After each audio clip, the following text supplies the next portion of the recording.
Hola, buenas noches a todos. Buenas noches, padre. Como pudieron ver en la publicidad, hoy estamos viendo ya la octava etapa de la vida y pues sin más, bienvenido, padre. Muchísimas gracias por su tiempo. Pues, no, muchas gracias y con mucho gusto aquí para compartir esta octava etapa de la vida. Bueno, un saludito a quienes nos ven, ya sea en el presente o en el futuro. Y yo de inmediato inicio, ¿verdad? Sí, ya comentaba que ya desde la vez anterior que estamos en la octava etapa de la vida en este esquema de Erik Erikson. Es la última etapa de la vida de una persona. Les recuerdo que las primeras etapas son bastante breves, de año y medio, las dos primeras, la tercera es de 3 años, la cuarta es de 6 años, la quinta 10 o más, 12, la sexta etapa de la vida unos 15 años, es que también es relativa a la fecha, la séptima etapa de la vida alrededor de 30 años, la séptima etapa, y la octava depende de cuándo uno se muera, ¿verdad? O sea, según eso, empezaría a los 65 años. Algunos dicen que a los 40, se pone la octava etapa desde los 40 hasta, no sé. Pero bueno, en Erickson parece ser más bien que la octava etapa de la vida empezaría hacia los 65 años de edad. Recuerdo muy rápidamente del nacimiento al año y medio, primera etapa, seguridad contra inseguridad o versus inseguridad. La segunda etapa de año y medio a los 3 años, ¿verdad? Autonomía versus vergüenza. La tercera etapa de la vida de 3 a 6 años, iniciativa versus culpa. La siguiente etapa de los 6 a los 12 años, ¿verdad? Sería industriosidad, productividad versus inferioridad. La siguiente etapa de la adolescencia, identidad versus confusión de identidad. La sexta etapa, decíamos, ya es una etapa adulta donde nosotros, la vida ya depende de nosotros y es donde nosotros tenemos como más recursos para hacer algo y poder sanar las etapas de la vida que hayan sido dañadas o heridas y que están afectando en la vida adulta. Si recordamos los cuestionarios o la listita que hacíamos de síntomas o señales de cada etapa de la vida, son síntomas en la persona adulta, ¿no? Y el objetivo era precisamente la sanación de esto. Entonces, la sexta etapa de la vida, más o menos de los 20, 25 a los 35, algunos ponen 40, sería la etapa de la intimidad, donde se establecen relaciones consistentes o se fracasa en eso y viene el aislamiento.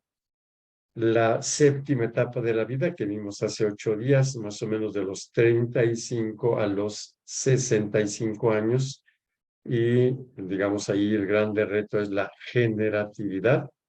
Y si fracasa, entonces tendríamos el estancamiento. Y ahora, entonces, la octava etapa de la vida, más o menos de los 65 años o 70 hasta la muerte. Y lo que está en juego es la integridad personal manifestada en la sabiduría versus la desesperación o la desesperanza, ¿no? Es decir, en la ancianidad nosotros podemos vivir íntegros, vamos a ver qué entendemos por integridad, y con sabiduría, o de lo contrario, con desesperanza, y vamos a tratar de ver en qué consiste esa desesperanza o desesperación. Entonces, lo primero que decimos aquí es que en esta etapa, octava etapa de la vida, se recogen los frutos de lo vivido, lo trabajado en las etapas anteriores, la forma en la que se vivió, a reserva de que luego lo diga con un poquito más de calma, pero en esta edad, en la octava etapa de la vida, es donde nosotros sufrimos las consecuencias, por ejemplo, de haber tenido hábitos sanos y saludables o no haberlos tenido.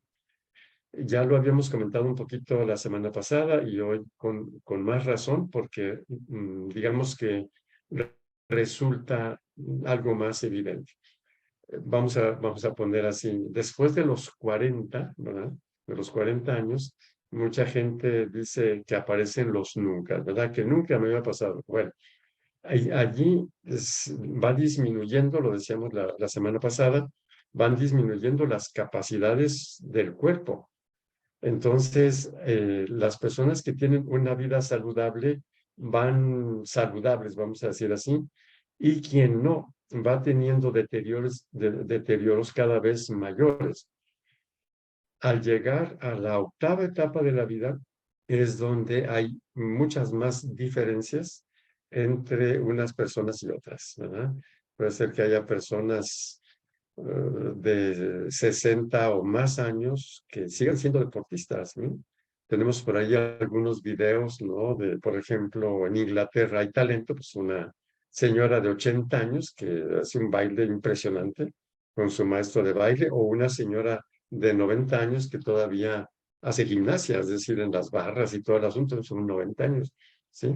También vamos a ver luego un caso, no sé si lo alcancemos a ver ahora, pero ocuparemos las sesiones que sean necesarias, pero, por ejemplo, un chino, ¿no? Que se metió a la universidad, tenía 100 años de edad y a los 102 años de edad compitió en una carrera de 4 kilómetros, 102 años, ¿sí? O lo que veremos de las religiosas de los estudios de Snowdon, ¿no? 106 años, una de ellas, y todavía trabajando en el taller del convento de alfarería, ¿no? Y cosas por el estilo.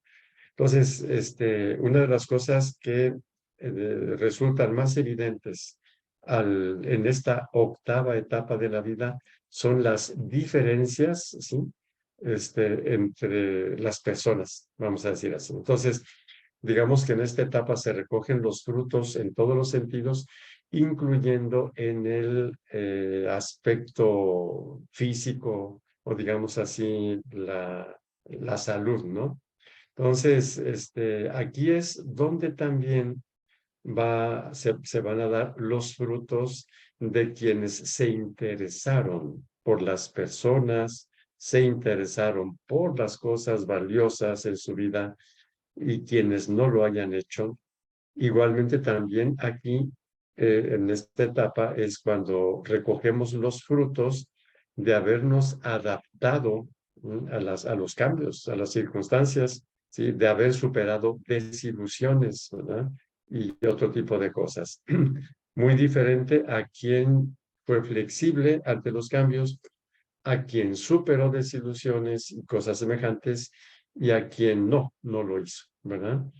Y prácticamente el resultado, vamos a decir así, por parte de quienes se ocuparon de las personas, se ocuparon de las cosas, se interesaron, fueron capaces de enfrentar desilusiones, etcétera. Entonces el resultado es precisamente sabiduría e integridad.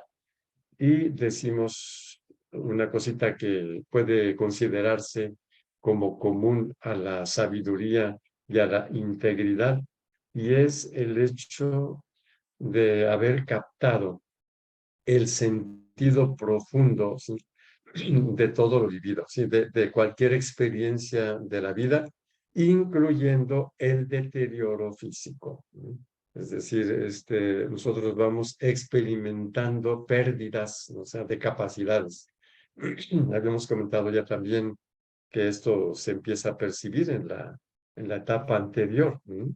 Y que se percibe poco a poquito, y hacia los 60 años más que poco a poquito, o sea, ya como un poquito más evidente, vamos a decir así, ¿sí? Entonces, habrá quien le encuentre el sentido a esto y quien no, ¿verdad? Entonces, quien no le encuentra el sentido a esto, entonces, digamos que va hacia la desesperación, ¿no? Igualmente también aquí, ¿verdad? Por integridad se entiende la aceptación de la responsabilidad, ¿verdad? De la propia vida. La responsabilidad y la aceptación del propio ciclo vital que es único e irrepetible, ¿sí? Y la sabiduría también se expresa en el hecho de que la persona entiende que ya pasó su momento de generatividad y deja a nuevas generaciones todo aquello que hacía, ¿verdad? En todos los niveles, ¿no? También incluso hasta en la vida religiosa. O sea, hay una etapa en la que activos y tienes terror y tienes este puesto y después nada, ¿no? Es decir, y es ahí donde algunas personas entran en crisis, ¿verdad? Entonces, de todo lo que ahorita he comentado, resulta de que la persona, en la octava etapa de la vida, es muy consciente de que ha dejado de producir como producía antes, o tal cual ya no produce nada, ¿verdad? Su deterioro va un poquito por allí. No produce como antes o tal cual no produce. ¿No? Y es entonces donde se siente como obligado, forzado a reflexionar sobre lo que vivió, ¿no?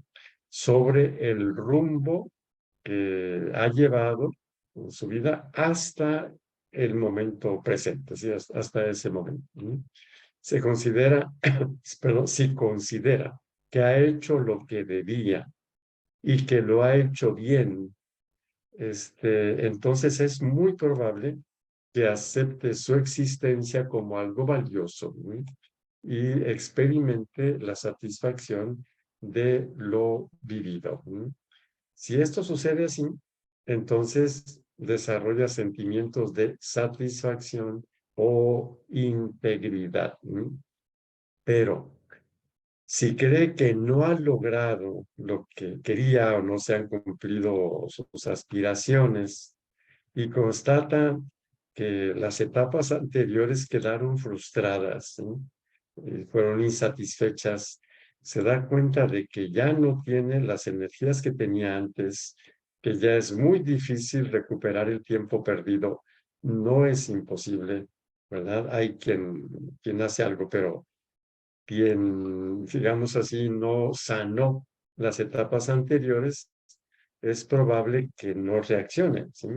Y entonces se va a ver invadido por la desesperanza. Es decir, ya no puedo hacer lo que hacía antes, ya veo que se me está acabando la vida y nada que hacer, ¿verdad? Es decir, la desesperanza o la desesperación que probablemente le haga vivir con sentimientos y pensamientos de inutilidad, ¿no? Es decir, se siente un estorbo, un inútil, ya ni siquiera puede hacer lo que hacía antes, ¿verdad?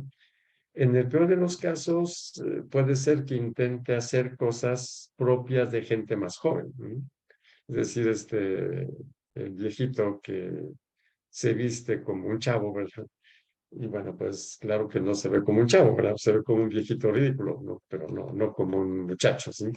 O sea, puede ser que exista ese también, así como un intento de regresar en el tiempo, ¿verdad?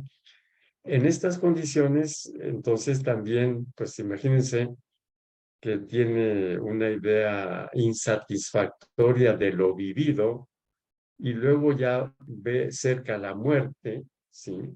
Entonces es posible que eso le genere mucho miedo, ¿sí? Probablemente no esté en condiciones de entender, ¿no? Que todos tenemos un ciclo vital, ¿verdad?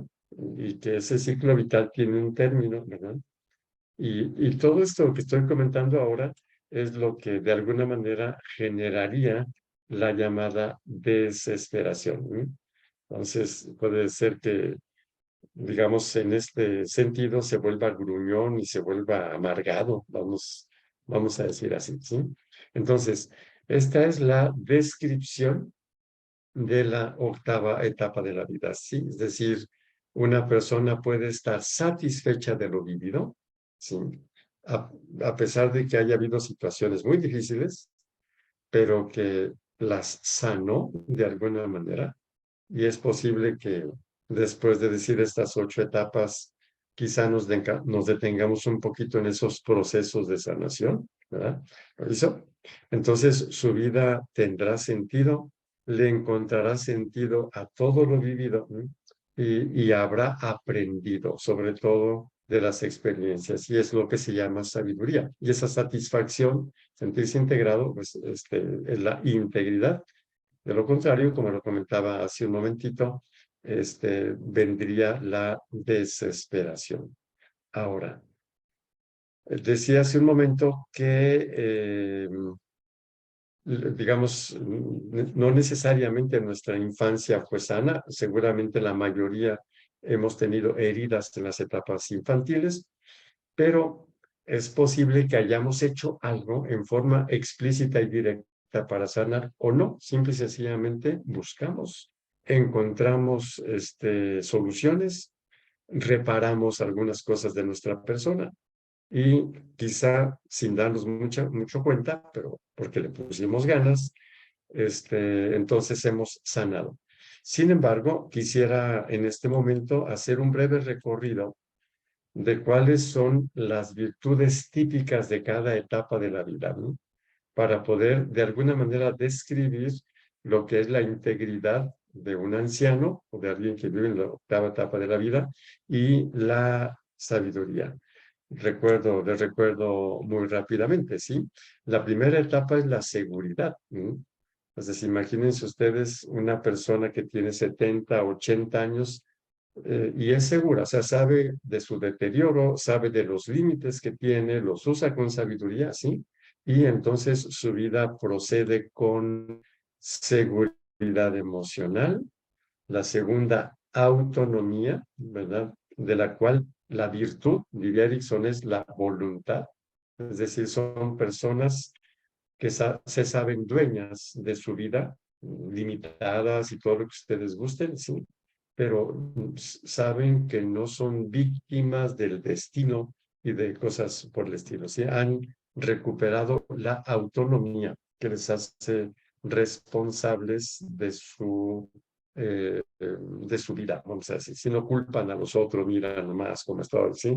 El victimismo y ese tipo de cosas, ¿no? Porque han desarrollado la voluntad, la virtud de la tercera etapa de la vida, que es la iniciativa, es el tener un propósito, un objetivo, ¿no? Entonces, seguramente son personas que estando en la octava etapa de la vida, se ponen objetivos propios de esa etapa, ¿no? Quizá uno de los objetivos más importantes es la sabiduría misma, ¿sí? Es decir, se ponen a aprender, a leer, a salir, a viajar, en el caso de que lo puedan hacer, ¿sí? Y seguir aprendiendo, ¿sí? Puede ser un propósito ese, ¿verdad? O, por ejemplo, transmitir sabiduría a quien lo permita y a quien quiera, sean familiares o no sean familiares, los nietos y cosas por el estilo, ¿verdad? Entonces, la tercera etapa es tener un objetivo o un propósito. La cuarta, sentirse competentes, ¿sí? En su situación, ¿sí? No van a ser competentes pues, en boxeo o en carrera de los 20 kilómetros, ¿no? Sino en aquello que es propio de la vida, ¿sí? Saberse competentes. Y aquí ya sabemos que esto depende mucho de todo lo que la persona hizo en su pasado. La capacidad de amar de modo consistente, o sea, sabe que tiene relaciones familiares, relaciones de amistad muy valiosas, consistentes, sigue amando, vamos a decir así, ¿sí? Y la capacidad de ofrecer cuidados, ¿sí? A su modo y a su alcance, ¿sí? Entonces, si una persona sanó las etapas de la vida, tendría estas características, que son precisamente las de las etapas, vamos a decir así, saludables, ¿sí? Y bueno, aquí hay una cosa que es central y es la capacidad mental, la salud cerebral, ¿no? Sabemos que pues algunas personas consideran que con la edad se van perdiendo capacidades mentales. No es la edad en sí misma. Si fuese la edad, no habría ancianos sabios, inteligentes, con buena memoria, no las habría. Es como aquel que ya comenté en alguna ocasión que va con el médico porque tiene mucho dolor en una rodilla, que ya está muy desgastada una rodilla, y el médico le dice, pues es que es la edad, y él le dice, no, no, doctor, la otra rodilla tiene la misma edad, ¿verdad? Y no me duele y está muy bien, ¿sí? Entonces, sería la edad, vamos a decir así, o diríamos, no, hay otras cosas. Y es aquí donde está el reto específico de la octava etapa de la vida. Y otra cosita también que, bueno, pues dependió de las etapas anteriores, ¿no? Ya lo comentaba al principio, en la octava etapa de la vida es donde las personas se diferencian más en salud, salud física y salud mental, ¿sí? Porque ahí las personas van sufriendo las consecuencias de haber llevado una vida no saludable o saludable. El resultado es mucha salud y muy poca salud, o sea, se van diferenciando. Y una de las cosas, no sé, más importantes de la salud es el cerebro. ¿Sí? Precisamente una de lo que se llama demencia senil, por ejemplo, Alzheimer, se considera que los ancianos. Actualmente ya se sabe que también hay gente bastante joven que empieza a desarrollar Alzheimer. Lo vamos a tratar, ¿verdad? Estas enfermedades seniles llamadas, lo vamos a tratar un poquito más adelante. Vamos a ver cómo organizamos la temática. Lo que ahora interesa es ver eso, es decir, que los estudios sobre ancianos han visto qué es lo que hace que una persona llegue a la octava etapa de la vida con mucha salud mental, con un cerebro muy rico en su funcionamiento o muy pobre. Y les digo muy rápidamente, ¿no? Las personas que llegan a la octava etapa de la vida con un cerebro muy saludable es porque tuvieron, así dicho en general, hábitos saludables, hábitos de vida saludables, ¿sí? Alimentación, etcétera, ¿verdad? Mayor nivel educativo. Las mediciones son sobre los grados académicos que alcanza una persona, pero ya sabemos que los grados académicos también son relativos. A veces uno dice cómo es posible que esta persona tiene un grado académico, no sé cómo lo pasaron o qué, ¿verdad? Se trata de ejercitar la inteligencia, ¿sí? Entonces, eso eh, favorece un cerebro saludable en la octava etapa de la vida. Curiosamente, haber tenido ingresos económicos suficientes, buenos ingresos económicos, ¿no? Si una persona dice, bueno, y si alguien no tuvo buenos ingresos económicos, dirá, bueno, pues tendríamos que pensar por qué fue ineficaz, ¿no? En eso. Sí, ya incluso eso podría ser un síntoma, ¿no? Personas que tienen matrimonios estables, ¿no? Y que tienen cónyuges inteligentes, ¿sí? También aquí depende de la elección del cónyuge, ¿sí? Ocupaciones que requieren un conocimiento complejo, por ejemplo, ¿sí? Eso ayuda muchísimo al cerebro, ¿sí? Quienes tienen vidas estimulantes, o sea, cosas interesantes, se emocionan, ¿verdad? Y vidas activas, ¿sí? Estilos flexibles de personalidad. ¿Sí? Eso también favorece el cerebro, ¿sí? Y tener, o sea, o frecuentemente estar satisfechos por logros. Esto último, naturalmente, que implica que nosotros buscamos objetivos y los alcanzamos. No es que una persona puede gozar logros si no hace nada. Pues claro que si no hace nada, pues no logra nada, naturalmente, ¿verdad? Entonces, digamos que el estado de salud mental y físico en la octava etapa de la vida depende de los hábitos, logros, relaciones, ¿sí? Que la persona fue desarrollando a lo largo de su vida. En ese sentido, por ejemplo, la Universidad de Málaga, en España, organizó una vez un curso, ¿verdad?, que se llamó Cerebro y Plasticidad, que se proponía ese estudio, ¿verdad?, ese curso, ver si era posible retrasar el envejecimiento del cerebro. Y bueno, resultó que sí, y descubrieron 12 claves, ¿verdad? Para retrasar, vamos a decir así, el envejecimiento del cerebro, ¿sí? Y las digo muy rápidamente, una restricción calórica, ¿verdad? Y hábitos de comer dietéticos saludables, o sea, la comida, por ejemplo, tiene retrasa, o sea, comer sanamente retrasa el envejecimiento del cerebro. El ejercicio físico aeróbico, el más viable es caminar, ¿sí? Entonces, el ejercicio físico también retrasa el envejecimiento del cerebro. El ejercicio mental, cualquier cosa que implique ejercicio mental, lectura, adivinanzas, etcétera, ¿sí? Novedades, ¿sí? Otra cosa, viajar.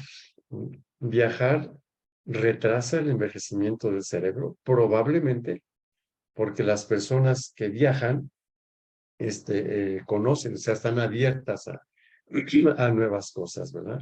Esta es una de las cosas que muchos europeos hacen, ¿no? En Europa, que hay mucho más sentido social, ¿no? El llegar a la jubilación, pues es una etapa bastante segura, al menos hasta ahora, parece que algunos países están en crisis.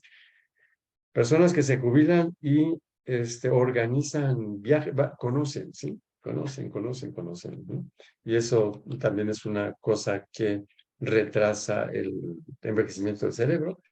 La adaptación a los cambios, ¿sí?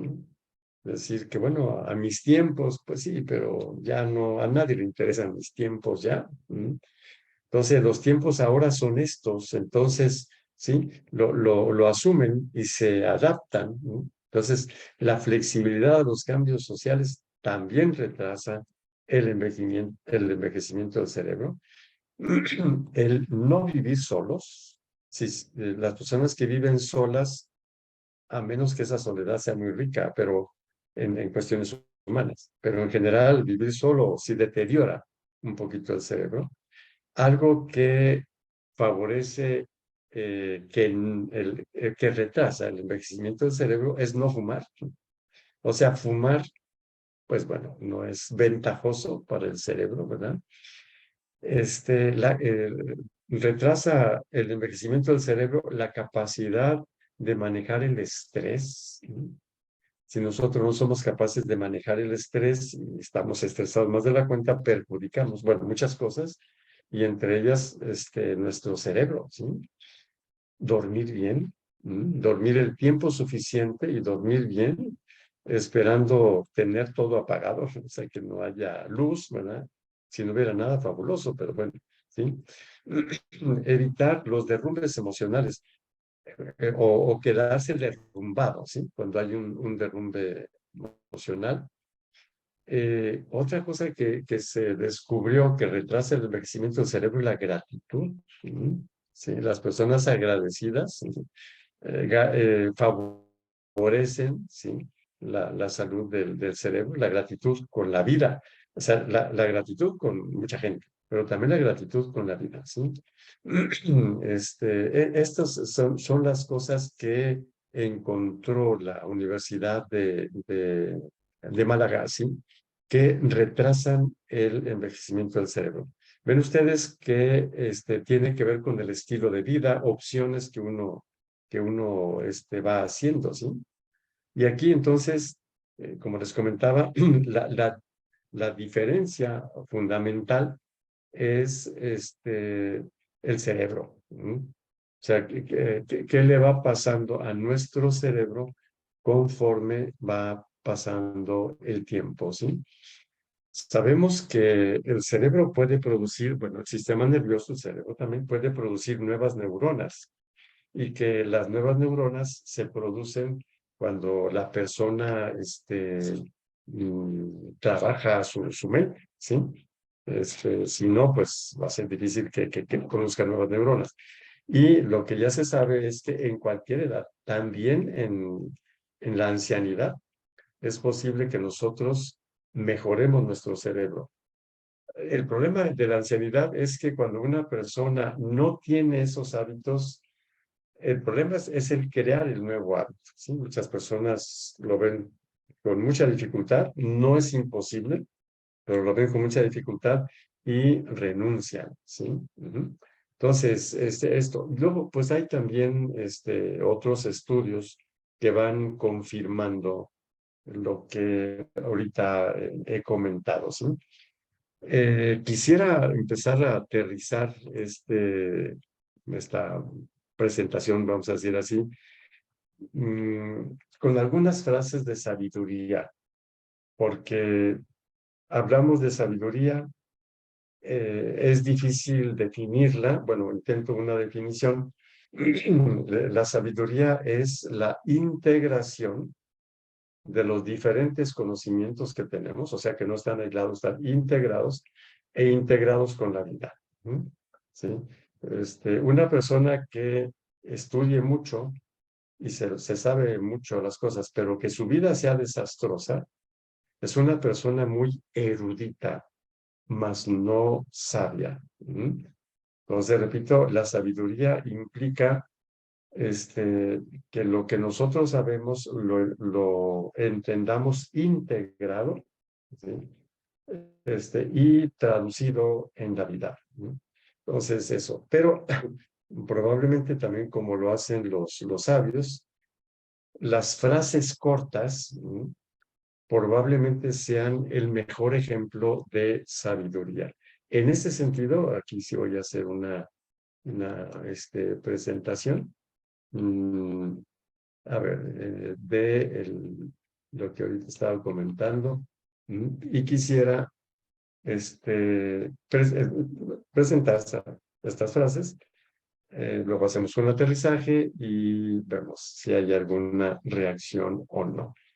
Allá el literato y filósofo antiguo Séneca, precisamente en relación a la sabiduría, dijo: la sabiduría es lo único que no muere de vejez. Es decir, nosotros podremos irnos muriendo, pero la sabiduría no se muere, ¿verdad? No va perdiendo la vida. Es la primera frase que quisiera presentarles, ¿no? La segunda, los sabios, las personas sabias, ¿verdad? Saben que el primer paso no te lleva a donde quieres ir, pero te saca de donde estás, ¿no? Y claro que es la primera cosa que tengo que hacer para luego, más adelante, llegar a donde puedo ir, ¿sí? La persona sabia sabe que si no da un primer paso, nunca llegará, ¿verdad? También, otra frase por acá. ¿Sabes cuál es la diferencia entre la escuela y la vida? Que en la escuela primero aprendes una lección y luego te ponen una prueba. Y en la vida te mandan la prueba y luego aprendes la lección. Aprendes la lección si eres sabio. Y precisamente la sabiduría de la octava etapa de la vida, en grande medida se debería a esto, ¿sí? Es decir, a las pruebas que la vida nos ha puesto. Cada prueba en la vida a veces pueden ser muy difíciles o dolorosas. Es una oportunidad de aprendizaje, ¿no? O sea, primero te mandan la prueba y luego, si estás abierto, si estás abierta, aprendes la lección. Si no, no la aprendes. Y es aquí donde luego veremos algunas otras frases sabias, donde a veces tenemos personas ya ancianas que, bueno, parecería que la vida no les enseñó nada. Diríamos que sí les enseñó, pero no hubo aprendizaje, ¿no? Entonces, este comentario con respecto a esta frase. Igualmente, ¿verdad? Cuando vemos a una persona anciana alegre, etcétera, podría decirnos tranquilamente: una sonrisa en mi rostro no significa la ausencia de problemas, sino la habilidad de ser feliz por encima de ellos. Creer que una persona anciana no tuvo pruebas, no tuvo derrumbes, etcétera, eso pues es ingenuo, ¿no? Y entonces las personas sabias seguramente son personas bondadosas, alegres, amables, no porque no hayan tenido problemas o no porque no los tengan, sino porque están por encima de ellos. Una frase nada sabia es el hecho de, pues yo actúo como siento, así que si me siento mal, ustedes aguántense, ¿no? Como si fuese mucha sinceridad y cosas por el estilo. En realidad es una dependencia, ¿no?, de los propios impulsos. Aquí nos pueden ayudar los orientales, ¿no? Dice Dalai Lama, ¿no? Dice, lo que más me sorprende del hombre occidental es que pierden la salud para ganar dinero, después pierden el dinero para recuperar la salud y por pensar ansiosamente en el futuro no disfrutan el presente, por lo que no viven ni el presente ni el futuro y viven como si no tuviesen que morir nunca y mueren como si nunca hubieran vivido. Aquí tenemos nosotros retos de sabiduría, ¿verdad? Es decir, valdrá la pena perder la salud por ganar dinero y luego perder el dinero para recuperar salud, ¿verdad? También la otra frase sabia, si nuestra mente se ve dominada por el enojo, desperdiciamos la mejor parte del cerebro humano, la sabiduría, la capacidad de discernir y decidir lo que está bien y lo que está mal, ¿no? Si nosotros no somos capaces de controlar los impulsos, superar el descontrol de impulsos, estamos sacrificando la parte más importante de nuestro cerebro. Otra frase de García Márquez, no pases el tiempo con alguien que no esté dispuesto a pasarlo contigo. Y conecto con otras frases. Solía pensar que la peor cosa en la vida era terminar solo. No lo es, esa no es la peor. Lo peor de la vida es terminar con alguien que te hace sentir solo. Qué pena, ¿no? Estar viviendo con alguien con el que está peor, ¿verdad? Que estar solo, ¿sí? Tiene que ver entonces con la anterior, ¿no? No pases el tiempo con alguien que no esté dispuesto a pasarlo contigo, ¿no? Y Shakespeare, ¿no? He aprendido que no puedo exigir el amor de nadie. Yo solo puedo dar buenas razones para ser querido y tener paciencia para que la vida haga el resto.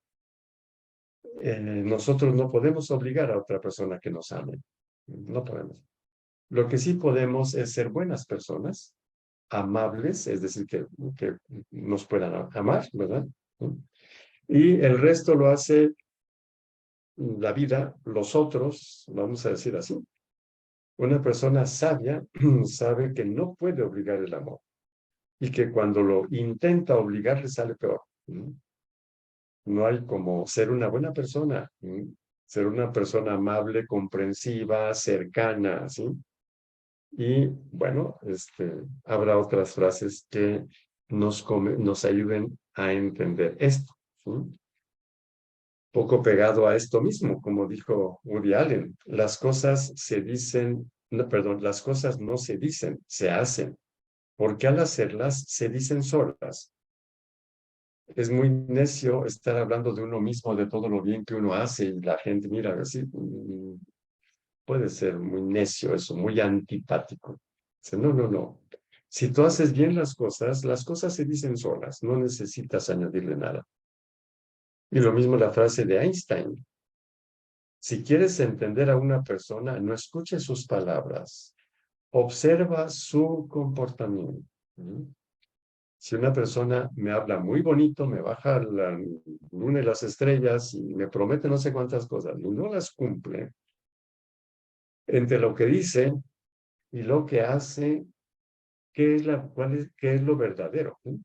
¿Qué es lo creíble, lo que hace? Si quieres entender a una persona, no escuches sus palabras, observa su comportamiento. y dentro de las relaciones interpersonales. Dama es aquella que no le interesa tener muchos hombres a sus pies, sino uno solo que esté a su altura. Me parece sumamente importante y sabia, ¿no? Esta frase. ¿No? Aquel que te cuenta la vida de los demás sin que le preguntes, tampoco necesitará que le pregunten para contar la tuya. Aquí volvemos a las frases anteriores, ¿sí? Lo que habría dicho Einstein: si quieres entender a una persona, no escuche sus palabras, observa su comportamiento. Y si su comportamiento es así, bueno, claro, entonces los demás sabrán todo lo que yo le comente a esa persona. También una persona sabia puede pronunciar esta frase: aunque tu vida no resulte ser la fiesta que esperabas, nunca dejes de bailar. La música no está tan buena, yo bailo de todas maneras. ¿Sí? El hecho de poder encontrar aquello que sí se puede. ¿Sí? Otra frase sabia: todo nuestro descontento por lo que nos falta es el resultado de nuestra falta de gratitud por lo que tenemos. Es impresionante cuando una persona dice: es que no tengo nada. Digo: uy, no sabes que tiene cerebro, al menos, ¿verdad? O sea, maravilla, o corazón, o sol, ambiente, o sea, oxígeno. Bueno, por eso es que la persona que no es capaz de agradecer, de darse cuenta de cuánto tiene que agradecer, va a vivir descontenta, qué pena, infeliz, ¿verdad? Por lo poquito que le falta comparado con lo mucho que tiene. También una persona sabia podría decir así: al final todo va a salir bien. Si no ha salido bien, es que todavía no es el final. La experiencia nos lo enseña muy claramente. ¿Cuántas veces hemos creído que todo está arruinado? Y de ahí, claro que si nosotros buscamos, etcétera, puede salir algo maravilloso realmente. Y bueno, finalmente estas frases, ¿verdad? Todos somos ignorantes. Lo que ocurre es que no todos ignoramos las mismas cosas, ¿no? Bueno, aquí quién es que sabe todo, ¿no? Lo que sabemos es una gota de agua, lo que ignoramos es el océano, dijo Newton. No hay que confundir el conocimiento con la sabiduría. El primero nos sirve para ganarnos la vida. La sabiduría nos ayuda a vivir. La mayor sabiduría que existe es conocerse a sí mismo, que es una frase repetida muchísimas veces. Bueno, muy bien. Entonces, yo aquí empiezo a detenerme, ¿verdad? De hecho, decir, la octava etapa de la vida es un grandísimo reto, tiene las etapas previas, el objetivo es la integridad, y parece que no hay integridad sin sabiduría. Y bueno, entonces, no sé, yo aquí me detengo un poquito y espero pues si hay alguna reacción en forma directa o indirecta, ¿verdad? O hablada, no sé. Si alguien tiene alguna pregunta o comentario, está el micrófono abierto. Mientras, padre, le voy a leer un comentario que tenemos en nuestro canal de YouTube. Dice Olga Marisol Peña: Dios sea bendito, buenas tardes, gracias por tan excelente exposición. Dice, Dios haga su labor muy fecunda. Dice: hace un tiempo se viene dando en la iglesia el tema de la oración por la sanación del árbol genealógico a nivel psicológico. ¿Cuál es la incidencia real sobre nuestra conducta, la conducta de nuestros antepasados? Cuando una persona ha vivido su infancia, adolescencia con un papá alcohólico o que tomaba alcohol para luego llegar a la casa e insultar a los hijos y a la esposa, ¿cuáles serían las consecuencias en esta etapa de la generatividad? Es un comentario de la semana pasada. Muchas gracias. Claro, sí. Claro, muy pertinente también para esta etapa, ¿verdad? Claro. Bueno, son varias cositas. La primera, la opinión sobre la sanación generacional. Mm, Probablemente, o sea, desconozco cómo sea, es algo que no está oficialmente dicho ni a favor ni en contra, me parece, pero probablemente se base en textos bíblicos, ¿no? donde hay textos de los dos lados, o sea, alguno que dice que los hijos van a sufrir las consecuencias de los padres, etcétera, etcétera, y otros en el que no, o sea, dice, no, por ejemplo, la sanación del ciego de nacimiento, que escuchamos hace poco, ¿no? Que los judíos decían, ¿quién pecó él o sus padres para que le pasara eso? Y Jesús dice, ni él ni sus padres. Aquí tiene otro origen distinto. Entonces, en cuanto a la oración de sanación generacional, no hay una cosa así. Lo que en cambio sí quisiera señalar es que cuando, por ejemplo, incluso en las clases de la universidad, aparece la cuestión, dice, es que sí, es que nosotros padecemos efectos desde 6 generaciones antes. Yo les digo, no, son 6, no, desde muchísimos siglos antes. O sea, claro, si nosotros tenemos, y lo vamos a ver un poquito más adelante, un poquito de conocimiento sobre cómo somos gestados, cómo somos concebidos, ¿sí? Cuando el óvulo ha sido fecundado por el espermatozoide y se lleva la información genética, ¿sí? De uno y de otro, y en el óvulo fecundado se entreteje de una manera increíble, maravillosa, el nuevo ADN, ¿sí? O sea, con la información paterna y materna, ¿sí? Y el ADN, eso que vamos a ver en su momento, tiene una sabiduría increíble como para empezar a hacer un proceso, ¿sí? De anidarse en la matriz y luego empezar a hacer la fábrica de órganos, ¿sí? Literal. Y luego esa fábrica de órganos va a crear los órganos. Va a ser un cerebro, por ejemplo, va a ser un corazón, va a ser 100,000 kilómetros de vasos capilares. O sea, uno dice, ¿y eso de dónde sale? O sea, ¿cómo es que una sustancia química, un ácido, mm, tiene todo esto? Entonces, ahí hay una información de millones de años, ¿sí? Desde la generación de la vida y cosas por el estilo. Entonces, nosotros, en sentido amplio, estamos condicionados, o no sé cómo decir, sí, por millones de años, ¿sí? Pero dentro de esa información genética, nosotros se nos da un cerebro maravilloso, flexible, plasmable, ¿no? Y la capacidad de decisión. ¿No? Entonces, o sea, nosotros podemos actuar sobre nosotros mismos, ¿no? Que es lo que Fromm llama carácter productivo, ¿sí? Y entonces, puede ser que pues uno trate de hacer como decir, un análisis generacional, es muy útil, claro, o sea, ¿sí? Pero digamos, es un camino importante, pero no es el único camino, ¿sí? La persona puede, aquí lo importante es que la persona construya capacidades y construya habilidades. Y conocer el pasado, lo sucedido anteriormente, es muy útil, ¿sí? Pero alguien que no haya hecho eso no necesariamente está incapacitado, ¿no? Para eso. Entonces, lo que yo diría, sí, si es útil, puede ser en forma de oración, también puede ser recuperando información, ¿sí? Incluso en mi familia con mis hermanos ya está la inquietud de decir, oye, vamos a ver, el papá de mi papá, ¿qué ondas? O sea, ¿cómo murió? Ni siquiera sabemos bien exactamente qué y cosas por el estilo. Sí, claro, eso es muy útil.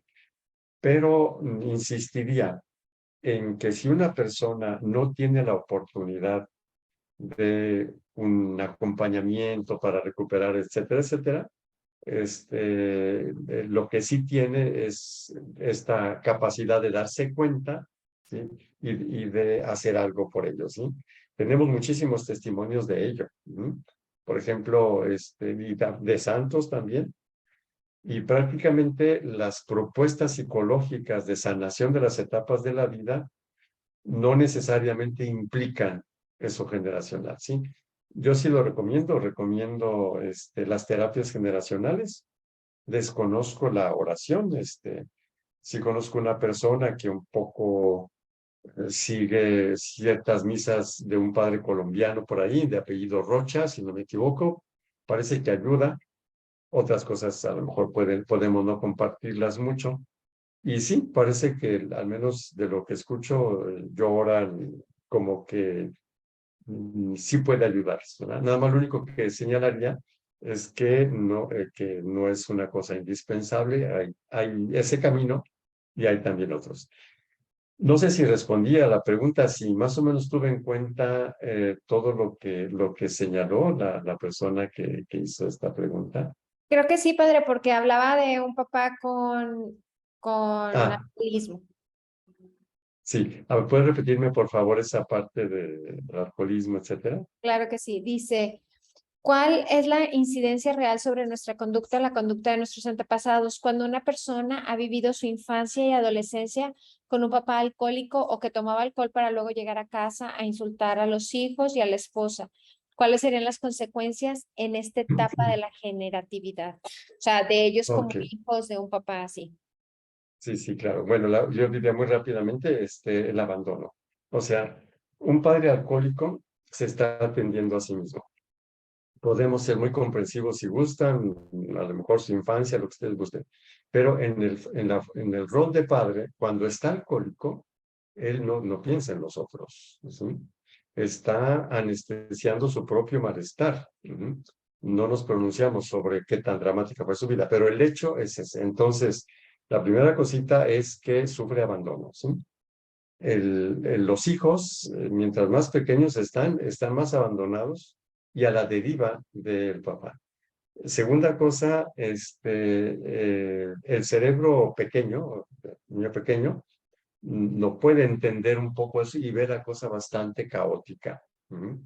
Entonces, hay una teoría, ¿no? Que la teoría del apego, que, que califica a este tipo de vínculo con los adultos, o apego con los adultos, como desorganizado, ¿sí? Es decir, como entender el mundo catastróficamente. O sea, el mundo puede generar situaciones catastróficas y la persona puede sentirse muy mal. La tercera cosa que seguramente genera es enojo con el papá. ¿Sí? Ahora, mucho enojo. Y si considera que la mamá fue débil ante eso, también enojo con la mamá. ¿Sí? Y la siguiente cosa, el probable riesgo, porque no suceden todos, de volverse alcohólico, ¿sí? ¿Por qué? Porque es así, porque esas situaciones son dolorosas, hay que, una tentación es anestesiarlas, y el ejemplo lo tiene, ¿verdad? Que el papá, entonces puede ser que se dé ese asuntito. Entonces, eso es lo que comentaría. Pero añadiría también que existe también tenemos muchos casos de este tipo. Existen personas que tarde o temprano, ¿verdad? Caen en la cuenta de esto, no están de acuerdo en los efectos que se les produjeron, o sea, esa cuestión de abandono, por ejemplo, o sea, inseguridad de base, por ejemplo, ¿sí? De un marco del mundo no claro, medio caótico, ¿sí? El coraje por lo sucedido, entonces va a ser una persona que va a crecer con eso y digamos, puede ser que a los 20 años, 18, a los 25, a los 30, así, lo vaya haciendo. Conozco una persona que tuvo una situación, una familia, una situación así. Ningún hijo terminó alcohólico. Todos tuvieron situaciones muy críticas, todos, ¿verdad? Pero salieron adelante. Y aquí lo que salvó fue la figura materna, ¿no? Es decir, la mamá piadosa y todo. Se enojaron con la mamá diciéndole, ¿por qué no lo dejaste? Y yo no sé cuánto, ¿no? La mamá dice, pues a lo mejor si lo hubiera dejado, me habrían dicho, ¿por qué lo dejaste? Nos quedamos así, al menos hubiéramos tenido más que comer, ¿no? O sea que, sí, o sea, la mamá me parece a mí que fue el punto clave que ayudó a los hijos y las hijas, aunque también se la pasó mal, por eso mismo, ¿verdad? Entonces yo aquí insistiría en que en estos posibles situaciones, pero sobre todo en la oportunidad de sanación que sí existe, ¿verdad? Y por eso estamos también haciendo estas prácticas. Ujú. Gracias, Ok. padre. Javi dice, padre, sería bueno tomar el tema de personas con demencia senil y Alzheimer. Sí, en efecto, sí, Javi. Aquí lo que dudo es si es el próximo sábado o más adelante. Yo creo que va a ser el próximo sábado, ¿sí? Lo que es Alzheimer, lo que es Parkinson, por ejemplo, otros tipos de demencia senil, también depresión, porque en la octava etapa de la vida es frecuente la depresión, ¿sí? Sobre todo pues, por quienes no cuidaron lo que comentaba, ¿no? Durante la charla de hoy, ¿no? Buenos hábitos, la salud y cosas por el estilo, ¿no? Entonces, yo les... Sí, adelante, adelante. No, no, no, padre, usted. No, decir que yo me encuentro en esta etapa, me siento muy bien. Mm. Los que fueron mis compañeros, hay de todo. O sea, hay algunos que están sumamente limitados y eran muy fuertes en la niñez y en la adolescencia, pues los conocíamos, ¿verdad? Entonces, no, vamos a tratar luego de ver más o menos por qué sucede eso, ¿no? A veces los que son más fuertes son los que no se dan cuenta de que ya no están tan fuertes cuando pasa el tiempo y se dañan más fácilmente, ¿sí? Es probable que vaya por ahí. Gracias, padre. La hermana Guille dice, gracias, padre, por compartir tu sabiduría con quienes te escuchamos por estos medios. Gracias, gracias. Y Benjamín tiene la mano levantada. Adelante, Benjamín. Hola, buenas noches. Bueno, Buenas noches. ¿qué tal? En lo que nos acaba de presentar, padre, parece ser que en la actualidad, pues, se toma a la vejez no como anteriormente, o al menos aquella situación que a veces se platicaba del famoso consejo de ancianos, que las personas les tenían un anhelo de llegar a ser ancianos por lo que representaba el conocimiento, la sabiduría, el ayudar a, pues a los más jóvenes, pero en la actualidad como que esto se ha perdido en términos generales y las personas dicen, no, pues yo para qué quiero, me basta con 70 años, con 50, con 60, porque no, llegar a 80, 90, chochando y limitándome, o sea, todas esas situaciones parece ser como que de alguna manera, aunque siguen un curso normal, pero que también están como estructuradas, ¿no? De hecho, no sé si tenga relación con lo que el Papa dice de esta etapa del descarte, ¿verdad? De estar desechando. Y luego algunas situaciones por ahí en esta pandemia que pasó, pues, de comentarios de algunos doctores. Yo veía algunas noticias en Europa de que pues les tocaba decidir a ellos a quién tratar, por así decir, mejor. Pero bueno, esta es una situación, pero ya concretamente en lo que es nuestra vida como, pues, como personas cristianas, a veces no hicimos o hicimos muy poco por curar, por preocuparnos en mejorar nuestra condición. Y luego, ya cuando llegamos a esta etapa, a la octava, parece ser que todo le queremos pasar a Dios. Y entonces decimos, pues lo que sea la voluntad de Dios. Si Dios me da la enfermedad, pues yo la voy a aceptar. Parecería como que estamos negando algo que no pudimos hacer, o más bien no quisimos hacer, o una combinación de ellas. Entonces, la pregunta concreta sería, ¿cómo verlo ante este, digamos, este contexto que usted nos presenta? ¿Cómo ver esa famosa voluntad de Dios, verdad? Claro. Así es la pregunta, así cómo ver la voluntad de Dios, claro. Este, a Benjamín, ver, como que te se pusiste apagó tu mudo. micrófono, Sí, Benjamín. Benjamín, ya no te Se escuchamos. apagó, no, De hecho, te habías puesto a como ver, en mudo un ratito, Benjamín, y no te escuchamos la última parte. Perdón. La pregunta es, ¿cuál sería en el contexto que usted nos presenta esta voluntad de Dios? ¿Será que Dios quiere que nosotros tengamos esta etapa final pues con cierto sufrimiento para ver si así recuperamos un poquito y podemos ir al cielo, no sé. ¿O qué es lo que tenemos que hacer? ¿Cuál es la voluntad de Dios en este contexto? ¿Verdad? Para nosotros, como cristianos, porque nos acomodamos muy fácil y decimos, en lugar de buscar, de prepararnos, que eso cuesta trabajo, dedicación, mejor decimos, es la voluntad de Dios. Y Dios quiere que Jesús esté No, enfermo. claro, claro. ¿Cuál sería? Yo, sí, yo creo que no es la voluntad de Dios. Ya que alguien diga que es voluntad de Dios, no. Siempre que haya que esta pregunta, ¿no? ¿Y cuál es la voluntad de Dios? Eh, Hay que combinar lo que dice la Biblia, que tiene una evolución. O sea, la Biblia es la intervención de Dios en la historia del ser humano, y por lo tanto la Biblia va también expresando lo que el ser humano iba entendiendo al principio y luego cómo va entendiendo. Sí, hay una maduración del lenguaje en la Biblia, y que es muy claro, ¿no? Cuando Jesús dice, han oído que se dijo a los antiguos, pues ahora yo digo. O sea, se dijo en una determinada etapa histórica y ahora yo digo, ¿verdad? Eso, junto con otra cosa que me parece que es central y que con frecuencia se ignora, ¿no? Que Dios nos hizo como nos hizo, y yo creo que su voluntad es que funcionemos de acuerdo a como nos hizo, ¿sí? Y entonces, si Dios me dio un cerebro para entender, yo creo que la voluntad de Dios es que yo entienda. ¿Mm?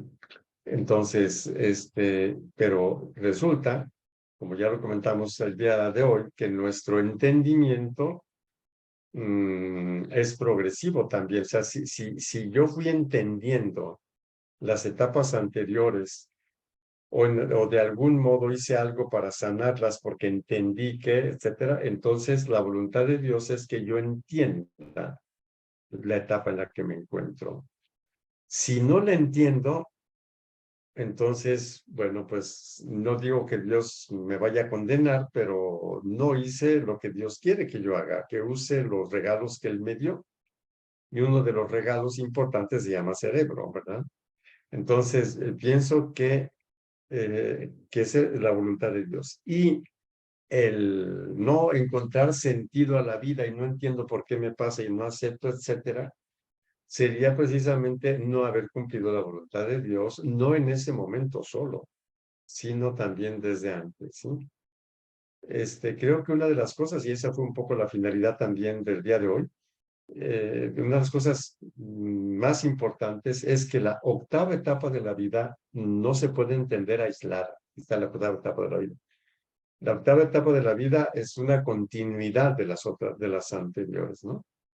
Y si en las anteriores yo no me preocupé por desarrollar un pensamiento crítico, me quedé con el pensamiento mágico, no me cuestioné la manera como entiendo a Dios y todo el asunto, pues voy a llegar a la octava etapa de la vida con ese tipo de frases simples, ¿no? Entonces, así porque Dios quiso que yo estuviera así. Y de hecho, esto se nota con mucha gente que es irresponsable con su salud. O sea, lo he comentado también con algunas personas. O sea, es decir, es esta persona que dice, bueno, pues estoy en este estado ya horrible, digamos ya grave, y con un gastadero en medicamentos y todo el asunto, ¿sí? Y como si no hilara que ese estado de salud es por el tipo de vida que llevó y que sigue llevando de alguna manera, ¿sí? Entonces, creo que la voluntad de Dios es que en esto usemos el cerebro, ¿sí? Y no usarlo es no cumplir la voluntad de Dios. Entonces, aunque parezca paradójico, pero muchas veces cuando nosotros decimos, esta es la voluntad de Dios, lo decimos porque ignoramos la voluntad de Dios, ¿sí? Y entonces eso se vuelve como una excusa, me parece. Pero yo creo que la voluntad de Dios es que yo me haya afanado, o que yo me afane, de acuerdo a las etapas de mi vida, de acuerdo a mis capacidades, me afane por entender, ¿verdad? Y que ese entendimiento yo lo pueda llevar a la vida práctica, ¿sí? Entonces, yo lo que diría es que sí, hay mucha gente que dice así, pero no podemos aceptar que necesariamente sea así, ¿verdad? es lo que comentaría.